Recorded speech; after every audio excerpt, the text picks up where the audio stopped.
And so when you went to Pittsburgh, a new city for you, did you live with the other four guys? I lived with three of the others. The fourth guy chose to live by himself in downtown Pittsburgh.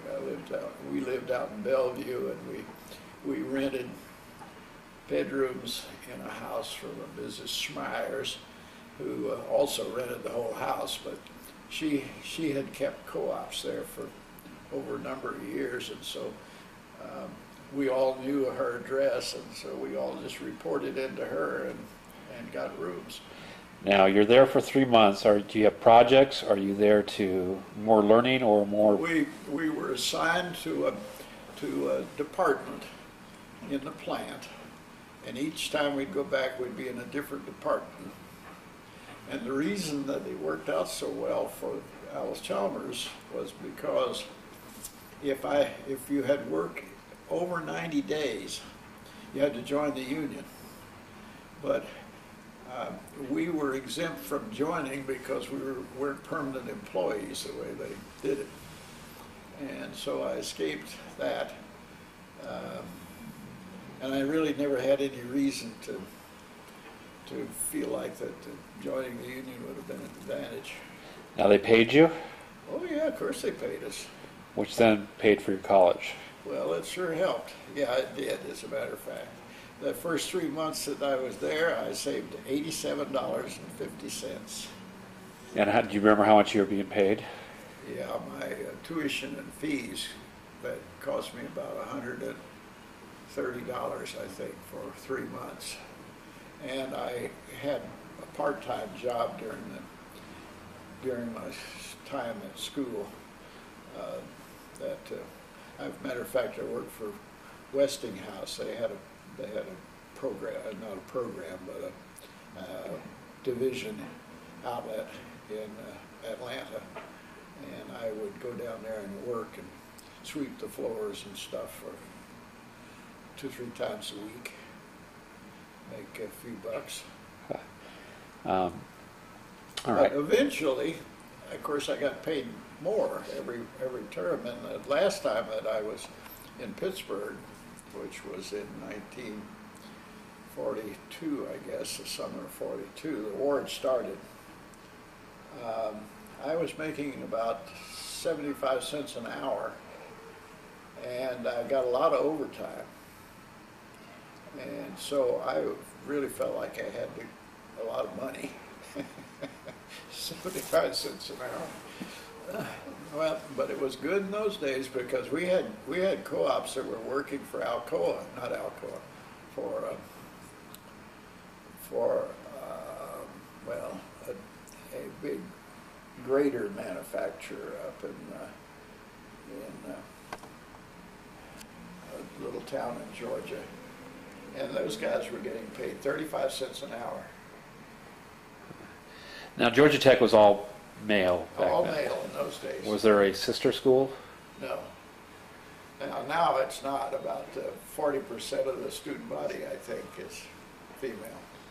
So, socially, Well, we got to know. There were, Agnes Scott, for example, was a junior college that was in Atlanta, and we being students from Tech would be invited out there for events and so on. May Day, I always remember May Day, the first year I was there, watching these girls dance around the maypole, trailing these big ribbons that they were winding around the maypole, and wearing their long dresses that were, I don't know what they were made out of, but you could see through them, but they had all kinds of things under them. But what I mean is you could see one layer on top of another.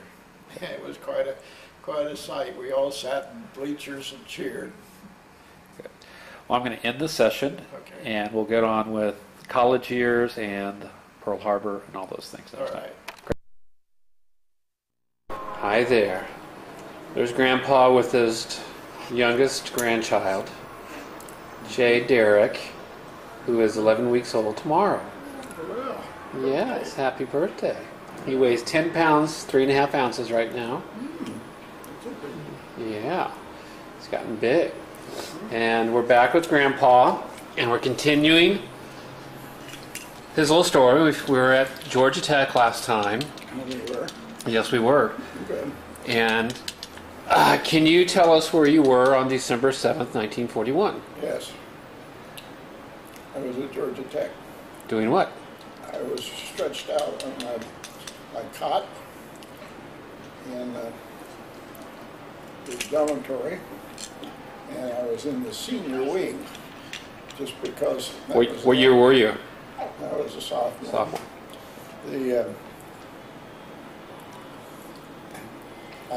When I entered my sophomore year, why they didn't have any rooms in the dormitory, and so I rented a room out in town, and I'd been in that room about 3 weeks when I got a call from the school, and they said we have one empty room in the senior wing, and it was a single room, and it was Sunday morning, and I was stretched out on the cot and had the radio on, and I heard that there had been an attack on Pearl Harbor. And I ran across the hall. There was a big corner room that was full of seniors at the time. And I told them what had happened, and they all turned the radio on, and they all got really excited because the seniors were already advanced ROTC. And some of them, I guess, were called up by next February and March after the end of the year. And so that was kind of Pearl Harbor Day for me. Very excited. The guys formed a military unit, unofficial of course, a military unit in that wing, and they put their names up on the door with various ranks on them. You better clean him up, Dad. He just...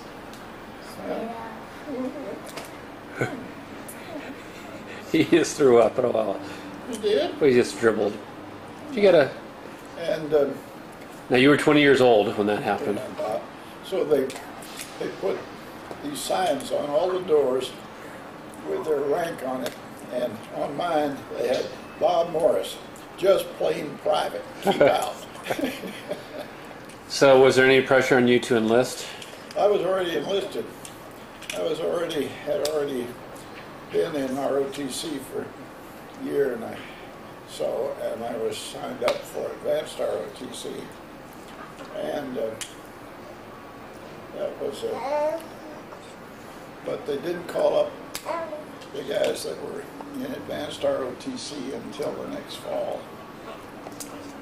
And by that time, the Signal Corps had signed me up in a special program that they had and left me in school. And how many students were left in school and how many dropped out to join the military? Well, quite a high percentage were in ROTC, because that was kind of, if you weren't 4F, you were taking ROTC attached.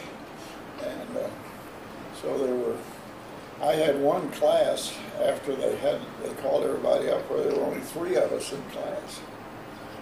And, So was Roosevelt pretty popular back then? yeah, I guess so. Yeah, he was popular. He was, no one ever thought of the possibility that we could ever have another president besides Roosevelt. Because? Well, he was already in his 3rd term, finishing his 3rd term, and was elected already for his 4th. And so every summer you would either go to Pittsburgh or stay in Atlanta? Well, for the first 2.5 years, I went to Pittsburgh every summer and every winter. And the summer of '42 was my last time in Pittsburgh.